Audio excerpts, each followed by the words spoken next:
On this episode of WarDocs, Command Sergeant Major Gabriel Wright shares his journey from joining the Army and becoming a Ranger to transitioning into military medicine as a respiratory therapist. He discusses the impact of 9/11 on his military career, his experiences during deployments in Afghanistan and Iraq, and the critical role of respiratory therapy in combat support hospitals. He discusses the priorities of the Army Medical Logistic Command and emphasizes the need for interoperability and effective communication in medical logistics. Command Sergeant Major Wright also offers valuable advice for enlisted soldiers pursuing careers in the medical field and highlights the significance of mentorship in fostering professional growth. For further information about Command Sergeant Major Wright and our previous guests, visit our website at wardocspodcast.com. Be sure to follow WarDocs on your preferred podcast platform and subscribe to our WarDocs YouTube channel. I'm your host, Dr. Doug Soderdahl, retired Army urologist.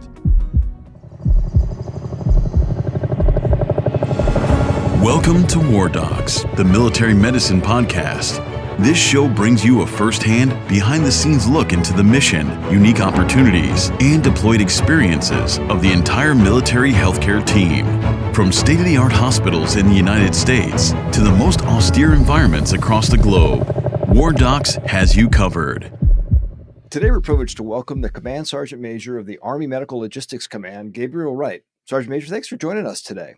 I remembered Colonel Kazi on a last deployment talking about it and afforded me, a card and an opportunity to talk about this. And I was bouncing back and forth in a few things, reached out to him, and I figured, hey, what a great opportunity. It's just been discussed a couple times in recent, with a couple different people, and I figured I'd go ahead and reach out and take him up on that opportunity that he provided to me. Yeah, I'm super excited you did take us up on this opportunity because you have a very interesting military career. You're medical now, but you weren't always medical. And so you joined the Army and you joined and became a Ranger. What drew you initially to join the Ranger Battalion? As a young kid, I grew up like watching G.I. Joe and Be All That You Can Be. And I think I always had an interest in the military and the Army. And then after high school, I ended up going and trimming trees for power lines and things. And I'm like, this is not what I want to do. Like, I do want to join the Army. And I had a friend of mine who was a year ahead of me and graduated, and he went and joined the Army. And I just happened to know that his younger brother and my brother were in class together. So I reached out to him and said, hey, I need to get a hold of your brother. So talked to him and he told me, hey, I took option 40. It's a Ranger option. I went into the infantry, and I'm like, oh, that sounds great. I want to do that. So while I was in high school, the recruiter that came and talked to us, he was still around in the area, and I hit him up and said, hey man, I want to do this. So came over to the house, sat down with him, told him what I wanted, and he's like, yeah, we can absolutely do that. So drew up a contract, went, had to do my ASVAB and all that stuff, and drew up the contract, went through everything. He took me up to MEPS in Chicago, which is about an hour and 40 minutes away from where I lived. And 2 weeks later, I was shipping off to Fort Benning at the time, not Fort Moore, but yeah. Yeah, so tell us about the actual selection process to join the Rangers and what kind of specialized training are you doing? It was still the Ranger Indoctrination Program. We had to make sure we made it through OSIT, the infantry OSIT, and then airborne school at the time. I know they've changed a little bit now. I think they do RASP and then airborne school now. You have to make it through the OSIT training and then airborne school, and then went to the Ranger Indoctrination Program to where there's a lot of just the training and indoctrination into the regiment, what it was about, what it's for, and then just a lot of physical and mental challenge that really are they're focused on individual and the team. So how can you get through that and know that you're a reliable, trusted member of the team, but also how do you support everybody that's around there? Because regardless of the MOS, in regiment, everyone's a war fighter, everybody's getting after the mission. So it's just, how do you rely on each other? How are you dependable? And that's what I think. It's a week process. And it's just a suck fest over and over and over again. So once you're in the Ranger Battalion, how soon did you find yourself deploying? I stayed at Fort Benning after RIP, and then there's quite a few training opportunities that I went on and everything. And then it was so that I made it to Ranger Regiment in 3rd Ranger Battalion in August of 2000. And then it wasn't until 9/11 happened, and then we deployed to Oman around that first week of October. And then so I mean, it was within a year, little after a year time frame. So tell us what was going on 9/11. So you were in the Ranger Battalion, 9/11 happens, and then I'm sure that the training and the mentality within the Ranger Battalion significantly changed. We had actually been out at the Mount site at Fort Benning that whole week and had just gotten back at probably 2 or 3 in the morning. We had a late work call, so everybody was, getting up and getting around. And I went into my roommate's his room right there, or because we had it was a new dorm style. The regiment or battalion had moved, so we had a all new barracks and everything, and we had separate rooms instead of what we had in the other barracks. So I walked in there and I'm like, hey man, what's going on? And used his computer to check email, and he turns on the TV and he's like, hey, do you see this? And look over at the TV and you see one tower. And then I look over at the computer, and on the computer screen there's two towers and one smoking. And I sit here and kind of like went back and forth. I was like, hey man, do you see this? And then next thing you know, that tower collapsed. And then we just everybody kind of ran out in the hallways of the barracks and like, does everybody know what's going on? And then there was a massive recall and everybody came in, and then everybody started getting prepared and then waiting for orders to come down, and which they did. And, as soon as that happened, briefs started occurring. And then once we found out we were the unit that was going to be going, yeah, there was a lot of rehearsals. This is the mission. This is the objective, quick training, and even after we deployed and got into our forward staging base, we had a lot of training there too before we actually went in and did the first mission. So, was there any particular operation or engagement from that first deployment that kind of stands out in your memory, and any specific lesson that you learned that you could apply to deployments that were going to happen later on in your career? It's definitely got to be the first mission where we had a forcible entry and jumped into Objective Rhino in Afghanistan and set up a site, FARP site and things for other agencies that were in, and other units that were conducting operations at the same time. And with that, I think it just goes back to that year-long training I had with battalion of, the constant train as you fight, cliche that we all talk about all the time. But that is exactly, I think, the training that occurred and that we did there. And we relied on each other and just the expertise of that. And, today, as I told you guys earlier before we started, I'm at a senior leader conference, and we talked about having mutual trust and shared understanding and a safety inside your organization. And there's my commander's a former Ranger Regiment guy too. And we looked at each other and we're like, do you feel there was safety there? And I said, yeah, absolutely. I think you feel safe because you've done so much training with that organization and the guys that you're a part of, that unit, that you can go forward and you can execute the mission because the Rangers on the side of you are providing that safety because you're going to do the same for them. So was there something during that particular deployment that changed your trajectory, that you started thinking about transitioning into military medicine, or during that time were you still thinking, I love doing the advanced army infantry job? Yeah, at the time, no, I wasn't thinking about military medicine. Um, I was going to continue to go. We redeployed, and then it wasn't until later I injured my knee and had some issues, and couldn't really maintain that running that I need to. And our platoon sergeant and first sergeant were like, "Hey man, why don't you think about what you want to do?" And so they had an opportunity for me. I actually went over to work at airborne school, and they're like, "Hey, when you're healed up and you're ready, try to come back. Go back, and we'll bring you back to the team." But I think life happens, things change.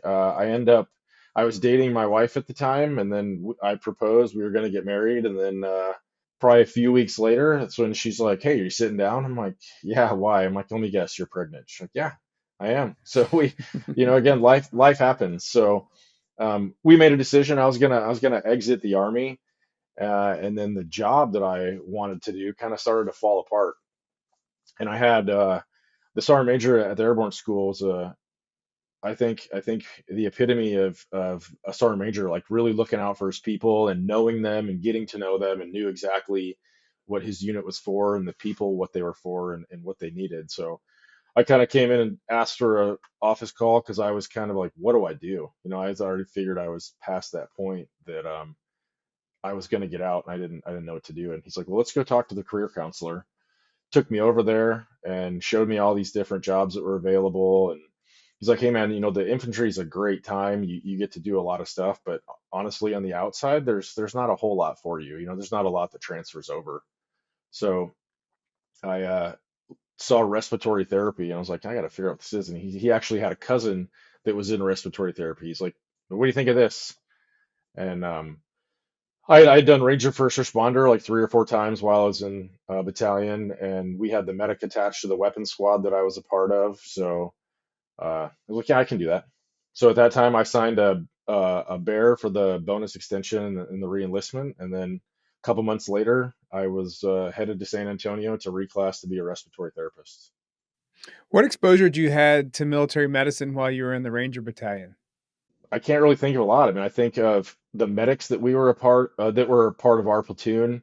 I still stay in contact with a couple of them. Outside of like Ranger First Responder, and knowing that um, everybody had an obligation to perform self-care or self-care, buddy care, and that we were going to do that. It goes back to some of that, I think, safety that we talked about today. Like we knew that everybody was prepared to do that for each other. So that was really it. I mean, that was the exposure I had to military medicine at the time. So after you trained as a respiratory therapist, you then deployed with the 31st Cash as a medic to Afghanistan in 2010. What was your role there, and what was the medical mission like? After respiratory school, I ended up staying at San Antonio and worked in the burn center for almost 4 years. So I got a lot of experience when it came to that, what I had to do to take care of patients and perform patient care. And then I went over to AMED Center School, which later transitioned into METC to be an instructor. And when I got over to be an instructor, they're like, hey man, you haven't deployed in a while. I'm like, yeah, I know. We were doing flying missions and things at the burn center. It was a non-deployable organization at the time. So yeah, I mean, if it's my turn, I'm gonna go. Let's do it. So I was a profis at the time and deployed as an individual augmentee through CRC at Fort Benning, and met up with the 31st Cash in Afghanistan to help set up a hospital. We set up Camp Dwyer, that was a Marine FOB, and we built that thing from the ground up, and then started receiving patients pretty quickly after that. And we're very, very busy throughout the entirety with American, service member, DoD personnel, casualties, civilians that were in the area, local nationals that we treated from time to time, soft elements from both U.S. and coalition partners. We had coalition partners that worked with us. We had other service members that worked with us. Now, I remember as we mentioned at the beginning of the episode, about 3 years ago, you and I were deployed together in Iraq. But I remember you and Colonel Kelly Green talking about your deployment together with the 31st Cash. And can you just walk us through sort of what the typical day in life was like in southern Afghanistan with the 31st Cash? Well, besides some of the days being about 130 degrees, and dealing with equipment issues from time to time, when we were busy, we were super busy. And as a RT, I traveled throughout the hospital. So I was in EMT or the ER, and I was in the ICU. I was in the step down, the ICW, checking on patients, seeing what was going on. When something would come in, everybody would respond. I think I had 3 or 4 RTs that were the total respiratory therapists there. And we'd show up because we didn't know how many patients we were getting sometimes. I think you could hear the calls coming in, but that wasn't always reliable on actually what was coming in. So majority of the people would show up. If they said, hey, two patients are coming in, we had enough people to staff those 2 beds, but there was always an extra set just in case something happened. And Colonel Green at the time was one of the first flight nurses that went through the JEC program and all that stuff. So they were testing out like that capability of what was going on. So it was good to have her there and share their experience. But we would receive a patient in. As soon as we got them, we would treat them if they needed to be intubated. I'd be at the head of the bed working with one of the PAs there, one of the ER docs. And then directly out of the EMT, like where we treated patients, there was X-ray and the CT and all that right there. And then we'd take them straight into pre-op or straight through and into the OR, and then wait for the case. Sometimes I would go in and assist if they needed something, take them to the ICU, and then just start treating from there. And then I was the senior RT. So once I think I got everybody trained up, because there was a lot of soldiers who had went to school but they hadn't gone to a hospital and they hadn't done patient care in a while. So it was a lot of training and education right off the bat. I decided to go on nights because that's when we were doing a lot of our operations and we're usually the busiest or taking new patients. So we rotated a couple guys. I would try to make sure the new guys had exposure to that too. After that, it was fairly steady when it came to patients. There was a couple times I think that we cleared people out, but if we had patients come in and they were severe or a lot of trauma, we'd do everything we could to get them in the OR, get them prepared, get them stabilized, and then call in CCAT or call in PJs or somebody that we could to get them on an aircraft and get them out as quickly as possible because we had the airfield directly behind us at the cache there. What kind of injuries were you dealing with? Was it gunshot wounds, blast injuries, and what was the mix? Was it mostly local nationals or coalition soldiers? How did that work out? Polytrauma, gunshot wounds, amputations, blast injuries, burns, anything that had to do with uh, what we were seeing in both Iraq and Afghanistan. There's probably a fair number of listeners that we have that are thinking to themselves, respiratory therapy is very important because we're dealing with the airway. But what exactly is that job? Because, I mean, I know what that job is, but I think that there's probably a lot of listeners that are saying, this actually interests me, or this is an interesting job. What exactly is the job when you're with a deployed, busy combat support hospital in the southern Afghanistan? Like, what is it that the Army has trained a respiratory therapist to do?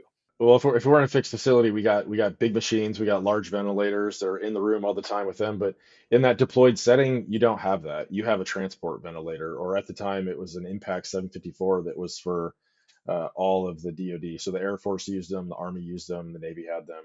If I walk you through like you asked, a patient comes in, we're doing that assessment. We're seeing what's going on. We know the missed report that came in. We're trying to understand what trauma has occurred, what kind of wound patterns and things we're going to be seeing. If an airway is compromised, so that patient comes in and we already assess, hey, this guy needs to be intubated. So the docs or anesthesia or EMT or somebody's getting him prepped for that. We're intubating. I'm securing an ET tube that's just been dropped. Sometimes I'd help drop an NG tube because everybody else was doing other things too. So as we're putting tubes in this person to ensure that we maintain a patent airway, I'm controlling the head. We're turning the body in case there's a spinal, cervical injury or something where everybody's doing their assessment, seeing what really needs to be treated. Is there a bleed? What thing happened to the soldier, the local national, the Marine that came in? So from there, once we get them all taken care of. We know what we're doing with them. Somebody makes the call. Hey, we got a few minutes. Let's take them.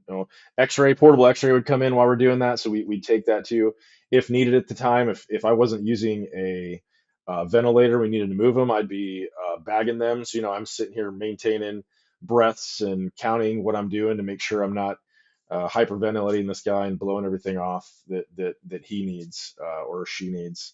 And then maybe take him over to CT. And while they're in CT, I gotta attach them to a ventilator. I gotta move them, or that ventilator and some of the metal pieces or things that we're doing and moving around there may not be able to be there, could cause artifacts with CT or something. So maybe I'm up at the head of the bed bagging this guy the whole time he's in CT.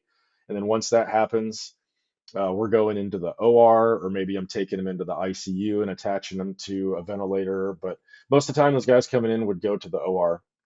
So I'd go into the OR and kind of give a report to the CRNA or the anesthesiologist of, hey, these are the settings I have them on. Here's what's going on. While all that was occurring and I had them on a ventilator for a little while, I would have the lab run a blood gas. And by that time, I'd usually have the results back, and I would take a look at the blood gas and see, am I ventilating this guy adequately, or is he getting the oxygen that he or she needs? And then by then making adjustments on the ventilator and then passing them off or taking them to the ICU. So having that good communication with that multidisciplinary team that's going on and treating the casualty. Once they're done in the OR, like I said, sometimes I would go in the OR and help because there was a couple things I had learned while at the burn center, because we handled the endoscopes, gastroscopes. We ran the tower for all the docs and things in the burn center. So I knew how to run all the different types of scopes.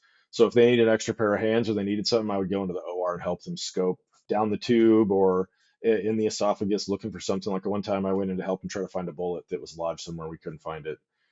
So after that, we'd receive the patient back into the ICU. I'd hook them back up to a ventilator, make sure everything was set, check a blood gas again, and make sure they were oxygenating and ventilating the way they needed to be, and then keep checking gases, keep adjusting that person. If they have head trauma or they have increased intracranial pressure, I'm making sure I'm adjusting correctly for that. So there's a lot that comes down to depending on what kind of wound patterns, what kind of trauma that's occurred to those patients. From there, we're also doing different treatments to make sure that we're making sure the lung stays open. They could have inhaled different things. They could have an inhalation injury. So there's a lot that goes on. After we intubate or doing something, like I'm checking the lungs to just make sure there's good lung sounds, if the tube's not too far down. There's a lot when it comes to it that I think you're right. People don't totally understand what a respiratory therapist does in a deployed setting. Where would you find the respiratory therapist on the battlefield? Is it mostly Role 3, the combat support hospitals, or do you see them with the forward surgical teams? Where are they? The Role 3s and the combat support hospitals. From my understanding, I think I looked it up a long time ago and talked to some personnel in the past, but they said at one time there were some RTs that they had tried with at the time FSTs, the forward surgical teams, and then I think they discovered that the need wasn't as prevalent there, and they were needed other places, so they end up shifting them to the Role 3s.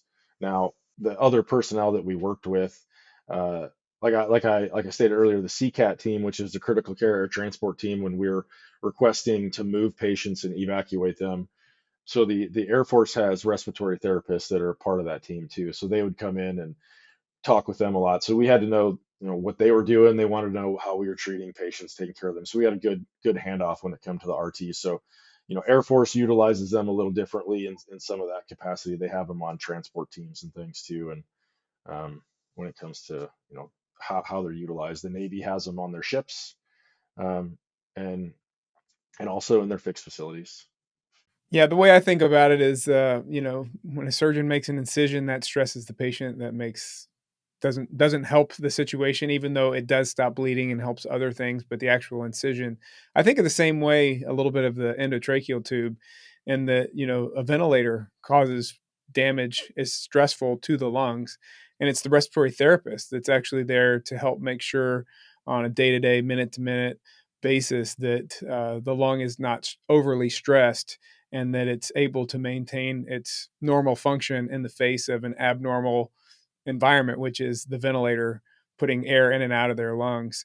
Now, I'm curious about the 2015 deployment that you had to Iraq with the 10th Cache. What was the biggest challenges you found and the differences from Afghanistan with that deployment? I want to go back to what you just said about the ET tube and placement, all that stuff too. So as I said, we got to check placement once they get it in. But I think for RTs, they have to know how to read X-rays and things and have a general understanding of it, because when they're doing rounds or like the other disciplines are out there, they're taking X-rays and things, and we like to look and see, like, what's that chest X-ray look like? Has the tube moved? Is it in the right place? Have we had any of the lung collapse, or is there any fluid in there? Is the lung opaque? So there's a whole lot of other pieces that come into there. Just to your point about some of the other things that we do and the importance of that airway. Yeah, and there's not a lot of people in the hospital that are allowed to move an endotracheal tube forward and back because that is, you lose the airway, you lose the patient. And so the respiratory therapist is one of the few people that's empowered to make sure that the endotracheal tube stays in the right position when the patient moves from the OR to the ICU or to the ward or from the ER, et cetera. Sometimes people don't always get an endotracheal tube. Sometimes they're getting criked right away, and they come in, and then they get a trachea. They get a trach, and we're having to deal with that too. So there can be some difficulties when it comes to that. So the difference is in deployment. So that 15-16 deployment I had with 10th Cache, my primary location was at Arif John, because at the time I was the first sergeant for the hospital. So I was in the cache, and then I came out on the list to make master sergeant, and then the first sergeant that was there was actually getting ready to retire, and the sergeant major was like, "Hey, guess what? You're the only one out on the list. What do you feel about that?" I'm like, "Yeah, let's do it. Like, make me a first sergeant. Let's go." So I deployed as a first sergeant with them, and I trained everybody, made sure they knew what the mission was.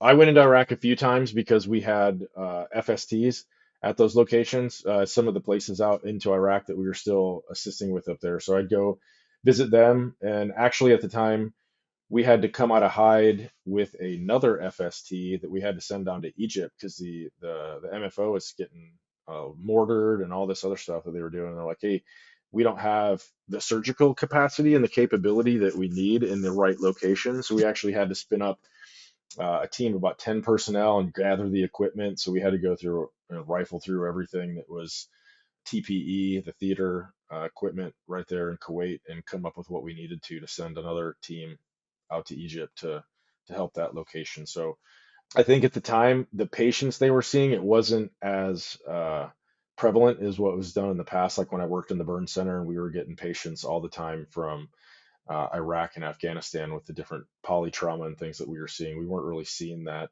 up in Iraq with our FST teams during that time.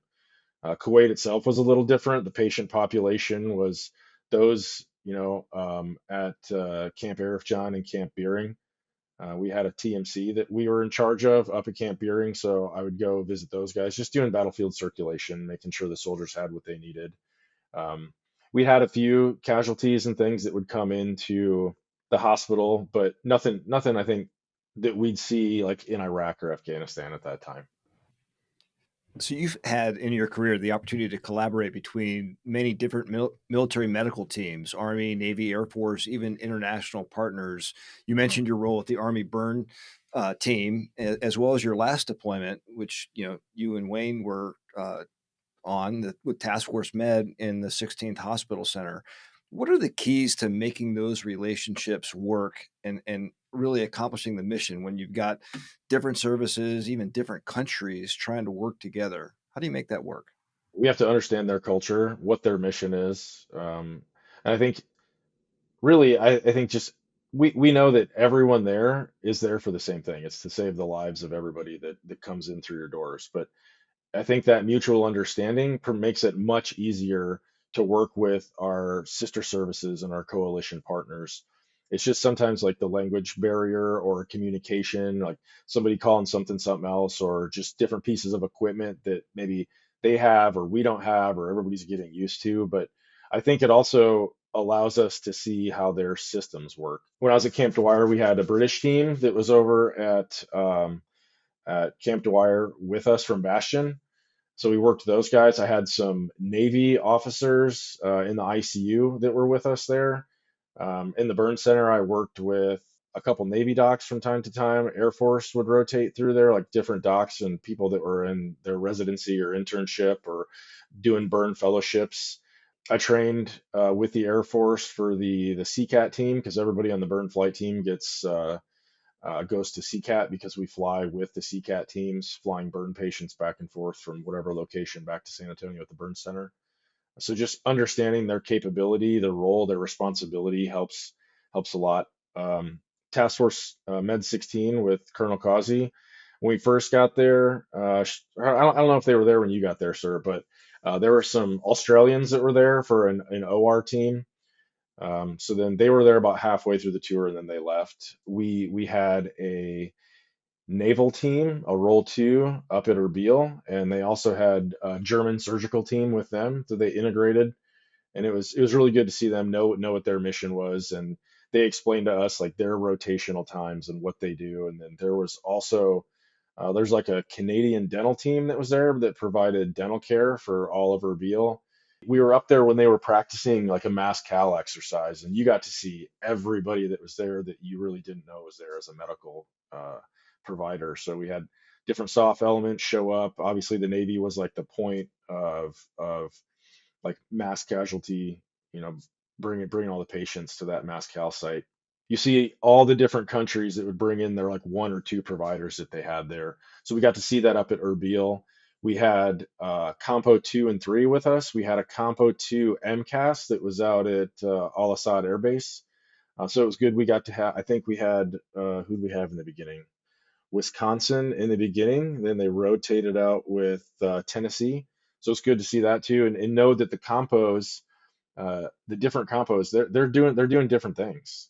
They're soldiers, but they're not 100% all the time like us on active duty. So when you go and you get to know those teams, what else do they bring? What do they do in the civilian life? And they have a lot of different things that they bring to the fight and assist each other with, and just make it a good time for them to deploy. And they bring different pieces to that.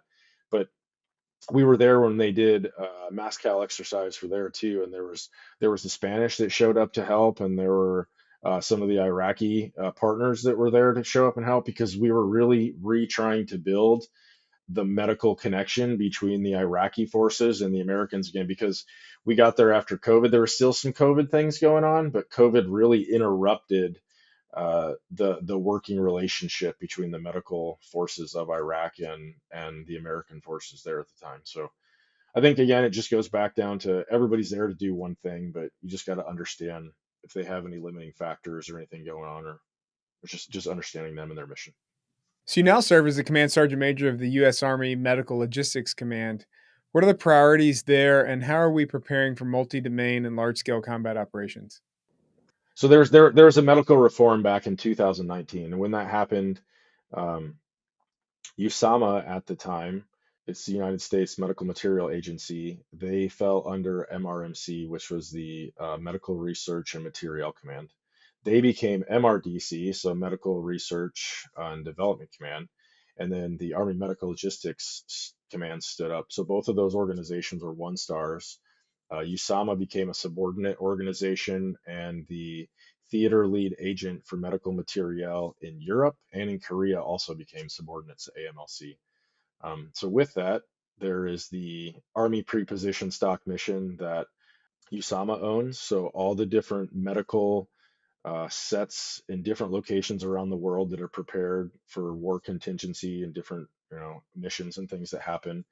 They have hospitals. They have reserve hospitals that they can issue out. They have unit deployment packages that echelons above brigade can request and send out. But we at AMLC, and then we have the TLAMs, like I said, in those theaters. So those theater lead agents are providing Class 8 for all the units in, like Europe does, Europe and Africa, but they also send all the Class 8 to the other TLAM, which is provisional right now in CENTCOM, which is USAMC SWA.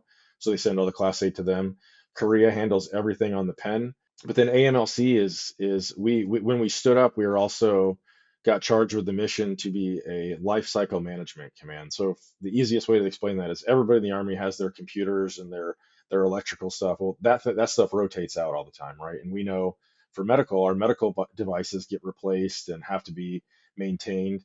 Well, now that's the mission of AMLC, another mission of AMLC. So we make sure that equipment coming in that we're working that now that we fall under Army Materiel Command and or part of sustainment, we're literally looking at their practices and integrating into sustainment. So we provide better Class 8 distribution and maintenance for the Army writ large. The LCMC, we provide sustainment level maintenance for all of the medical devices throughout the Army, and for units that do not have organic maintainers. So our 68 alphas, who are medical maintenance techs, and the 670 alphas, which are the maintenance warrants for medical.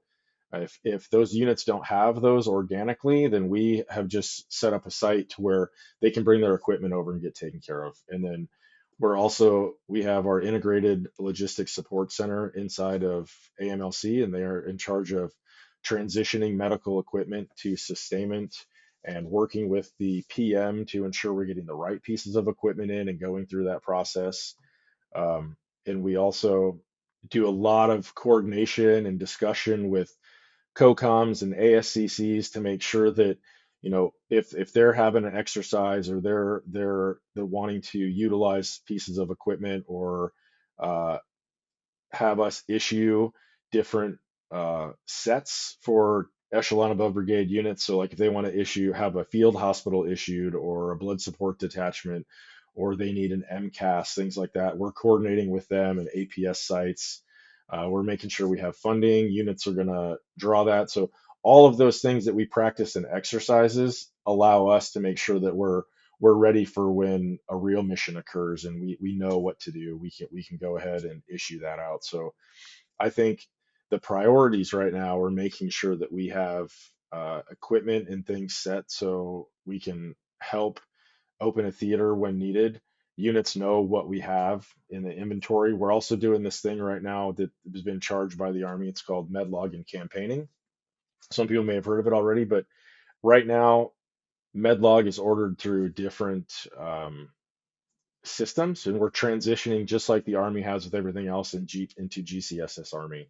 So all Class 8 will be ordered through there. We will track all maintenance inside that system, so we won't have to do swivel chair anymore, and we'll be more it'll be more efficient when it comes down to it. But that's what we're working on. The proof of concept is going on down at Fort Bragg, which we're going to go down there here about a month and just kind of see what the progress is on that and report back to everybody. But there's a lot. I mean, the organization itself is about 5 years old, but it's still evolving, and we're still building everything out to make sure we're doing the right thing for the Army. Class 8's a big thing. It includes equipment, supply, blood, you name it when it comes to equipping and supplying the medical forces. And stories we've heard about before is, you got one kind of ventilator that's part of some, Army team, and they switch off with an Air Force team, and they've got completely different equipment, and then they switch off to whatever roll 4, and it's a different thing. What kind of stuff keeps you up at night, worrying about, are we interoperable, and making sure that we have that ready medical force ready to go, even if we're dealing with our, coalition partners and other services? I think right now, with everybody knowing it's a fiscally constrained environment, do we have everything that everybody needs? Can we provide multiple sets at different locations if something happens? Does everybody know what we provide to the Army? I think messaging that out to all of our, uh, again, the ASCCs, COCOMs, they know what we do because we talk to them all the time. But I just went down to the Sergeant Major Summit here in last January and just had a good brief and told them what we do for Army medicine, what we do for the Army, what we do for joint partners. Because yeah, some of those the TLAMs at both locations provide Class 8 to some of our joint partners too. So I think when I think of that, I just want to make sure we're getting it right for all those people because when I first got there, like I'm not a medical logistician by trade, but I told them like, hey, I've been a customer of you guys for 20 years now. So I provide that different take on it when they're doing that when we're talking medical logistics, and I just think about the end user and do we have the right configurations? Are we sending them the right stuff when they get it? Do they know what they're getting? And they do. They go in a catalog and they order the sets and to refill their stock and things. But is it right? So we're going to be working on that stuff right now with CDID and a couple other entities to make sure that during like a LISCO environment or something that we're sending the right amount of Class 8 and the right type of Class 8 to refill and restock those organizations out there when they request it. So our last time together, I came in Profis, as you mentioned. The unit had already been there for a little while, and I actually ended up leaving a couple weeks before the unit redeployed.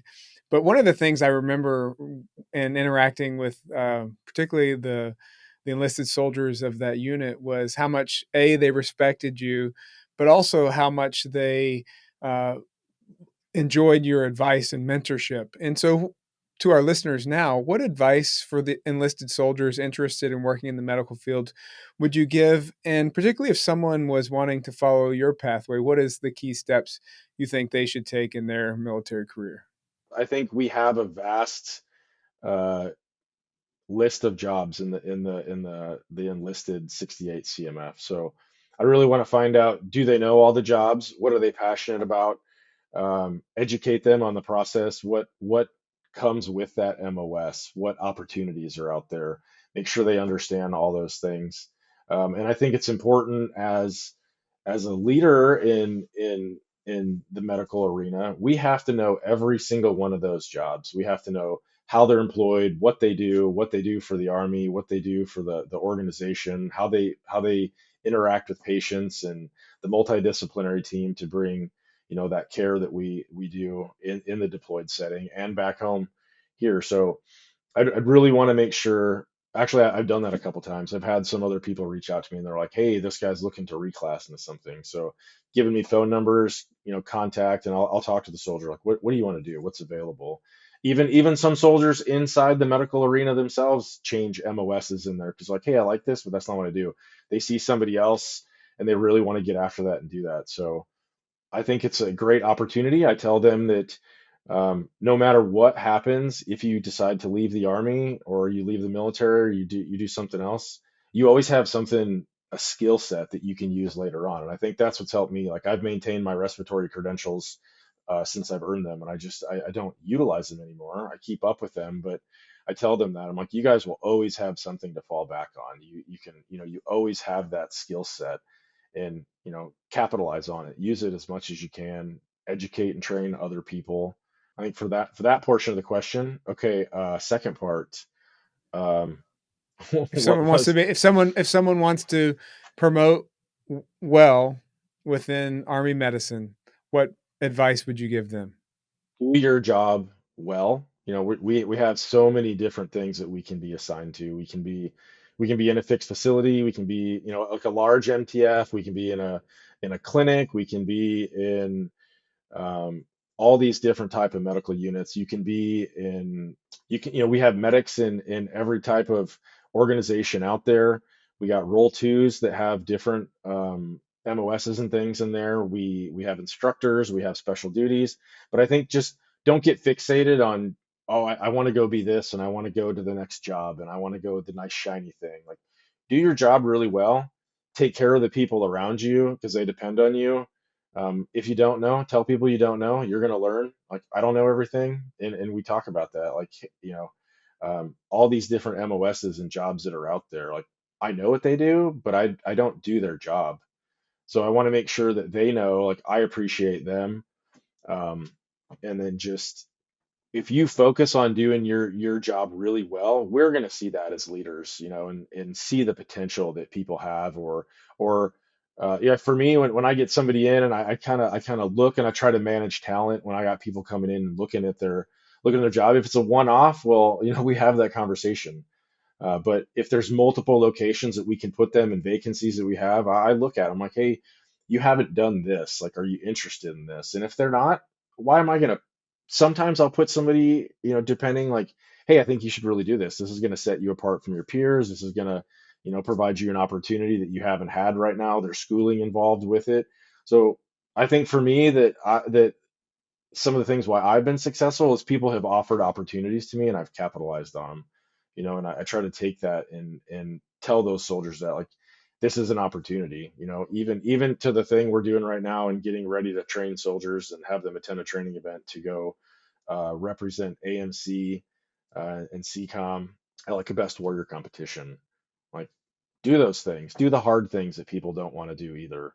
But like I said, take care of the people around you, focus on your job, and we're going to see that and put you, in places of greater responsibility, or maybe sometimes you're uncomfortable. But like I said, I don't know everything, but it's be comfortable being uncomfortable because we're going to help you get across the finish line. You may fail a couple times here and there, but it's also the way you learn. We're not going to let you fail catastrophically and that, but we're going to help promote you and get you into those places, that you're going to be successful. Not everybody can be in the 1,000-pound club and run the 12-minute 2 mile. So it's interesting before when you mentioned the command sergeant major at the jump school that made an impression on you, that mentorship. How important is mentorship to you? And as a senior enlisted leader now, what is the key to being, or a key to being, a good mentor? I think at the time I had one sergeant major that I had met multiple times throughout my career, and we we had a really great relationship, but there were some points too, and I had to say, hey, look, you don't provide the mentorship that I need. And I think we all have that. We see leaders that do really well, and we aspire to be them because they inspire us. And then we have leaders that you look at and you try to shy away from, like, oh, I'm not doing that. I'm not going to go down that road. But we learn from all that. So I think we have to take the good and the bad and try to be the best leader we can for everybody out there. I try to ensure those soldiers that they understand what's going on, have that shared understanding, empower them, give them their left and right limits. I think just 600-20 provides NCOs authorities, and I have to ensure that those NCOs and enlisted know what those authorities are, and allow them to execute, provide them what they need to do that. Um, Anytime I have soldiers that are looking, like promotion or evaluation boards and things are coming up, I go over their files with them. I try to make sure that they're setting themselves up for success. I just have a lot of discussion with people. I got people that'll call me or reach out to me, and I'm like, yeah, hey, I got time. And I think that's part of it too. You have to be present. You have to provide time, because in the end, everybody's a person before they're anything else. And sometimes you just got to look at that, and you have to take the time because somebody took the time for you, regardless of what you're doing, because they're looking for that. Inspire them, build trust with them, go do the hard things with them, charge them to do the realistic training, but be out there with them. I remember we were setting up the cache one time in Colorado, and I had all these junior soldiers who had set multiple tents up, and we wanted to try to really execute well and get the hospital established quickly. So I put junior soldiers in charge of different sections. Like instead of it being just regularly setting up one tent first, I had different teams. Like they staked everything out, and then one team would set up the frame, one team would set up the ribs for the tent, and they would throw it on, and they would just move to the next thing. And they had all these people like, we don't have enough people to get it all set up. And I was like, no, we have plenty of people.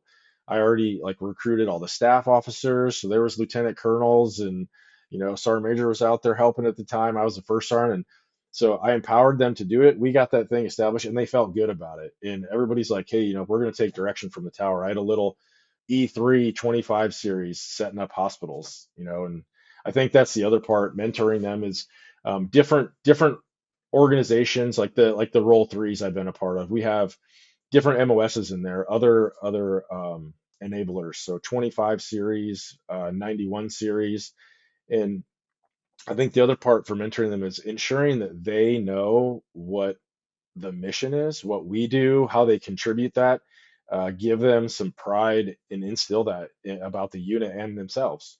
Because I had some problems with the motor pool. Like we don't know what our role is here. Like you guys take care of all these patients, you do all these things, and we're just over here, making sure that the vehicles are running. I'm like, yeah, but just think, if you guys weren't here and we didn't have you and our vehicles weren't running, like how are we getting to that location to take care of patients?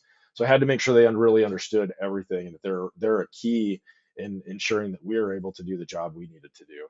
But then also incorporating them differently and cross training them into different things too. So I think just making sure people feel valued and providing my time to those that need it, and just if somebody comes in to talk to me, if I'm doing something or I'm out walking around checking on people, I make sure I focus on them. Like if I'm not just sitting there at my computer, like answering emails, like give me a second, let me finish this, and then I'll like turn the screen off or I'll turn away from it, and just give them my undivided attention, because they need that. They want to know that they feel heard. So I think you can go on and on about these different things for mentorship and development, but if people are reaching out to you because they want you to be your mentor, it's because you've done something that provided that, something that sparked an interest in them, that they want to know what you've done, or how you can assist them to be successful.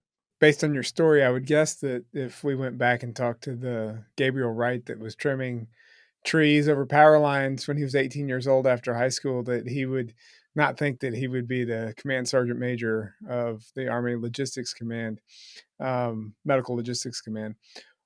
What do you wish, though, that you knew when you first started your military, or even more specifically, your military medical career, when you first started your military career? The amount of impact that you have on people's lives, not just the people that are part of your team, but also like the impact on your patients. You can have really good days, and you can have poor days. You got great outcomes with patients and things, and then you got days where you go to walk in and you treat a patient and you take a look at them, and you remember that you're still a human being too, taking care of somebody that put themselves out there and they're suffering their worst day. So yeah, the impact on the lives of that. And I think, after being in the Army now for 25 years, this month, I'm just thankful for the people that have been a part of my life and in the Army. And um, yeah, Yeah, I think that's a great point. Whenever I complain because I'm going into the hospital at 2 or 3 o'clock in the morning, and I happen to maybe grumble to my wife, "Oh, I'm so tired right now," she says, "Well, at least you're not the patient." And so that actually motivates me. Just and that reflect what you said actually reminded me of that statement. So when they write the history books 50, 100 years from now, how would you want your legacy in military medicine to be recorded? I don't feel like I'm somebody out there that's like, oh yeah, hey, pat me on the back, I'm doing a great job, or not looking for that. But I'm sitting here thinking, I'm like, that's how do I answer that? For me, it's pretty difficult, but that I always try to do is right for the people that I served and the organizations that I was a part of. And what I mean by that too is holding myself accountable and the leaders accountable to make sure that we provided, or the team that was part of the organization that we served, that they had the equipment, the training, and the resources that they had to best provide the patient care or accomplish the mission that we're assigned. Well, we've been speaking with Sergeant Major Gabriel Wright Command Sergeant Major Gabriel Wright on WarDocs podcast. Sergeant Major, thanks again for sharing your experiences and insights with us, and thank you for your service to the nation. Yeah, thanks, Brandon. I appreciate it. Thank you for listening to WarDocs. We sure hope you enjoyed it. WarDocs is a nonprofit organization supported by donations from listeners like you. Please follow and subscribe to our show on whatever platform you consume your podcasts, and rate and review this episode, and share the show with your contacts on social media. Find out more information about our show, our guests, and how to become a member of Team WarDocs on WarDocsPodcast.com. Thank you for your support. If you like war stories and medical drama, WarDocs has you covered. Spread the word.